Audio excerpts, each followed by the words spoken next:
Sinalakay ng mga otoridad ang isang kubrahan ng small-time lottery sa Santa Rosa, Laguna. Pero reklamo ng mga nahuli, sinaktan at pinagnakawan pa sila ng mga pulis na halatang lasing. Nasa gitna ng aksyon si Bev Verdera.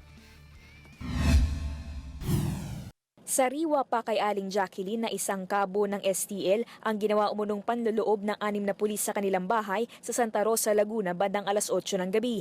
Pinadapa at pinusasan daw siya at ang mga tauhan niyang kubrador ng STL.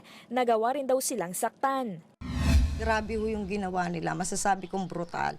Nakaposas ho yung mga tao, pagtatatadyaan mo, pagsusuntukin mo. Pakakasapok-sapok lang, pakutos-kutos lang po. Sinalaksak ko ng barel. Winasak ang pinto at hinalughog din umano ang loob ng kanilang bahay. Tanong ko sila kung may warrant, wala daw akong karapatang tanong sa kanila. Tinangay din daw ng mga pulis ang ipon nilang pera at tinakot na tataniman ng droga kung hindi titigil sa paghahanap ng search warrant. Aminado si Jacqueline na iligal ang kanilang hanap buhay pero giit nila, Wala naman hong problema kung kailangan mayroon kaming haraping case, okay lang, pero itrato mo kaming tao. halatang lasing din daw ang mga pulis na nanloob sa kanila. Lasing na lasing, kita nyo sa mata, pagpasok pa lang nila dito sa bahay namin, hahapay-hapay na.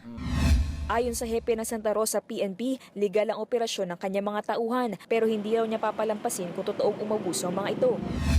Ngayon po yung po sinasabi allegation nila ng mga nakaino. Paimbestigahan po natin at alamin po natin yung mga nag-arresto dyan. Pero hindi po natin kinukonsider ito yung mga kinukondina yung mga ganyan. Paimbestigahan po natin. Kinasuhan na ng biktima ang mga pulis. Umaaksyon, Bev Verdera, News 5. Be sure to come back. Use 5 everywhere. Copyright 2016.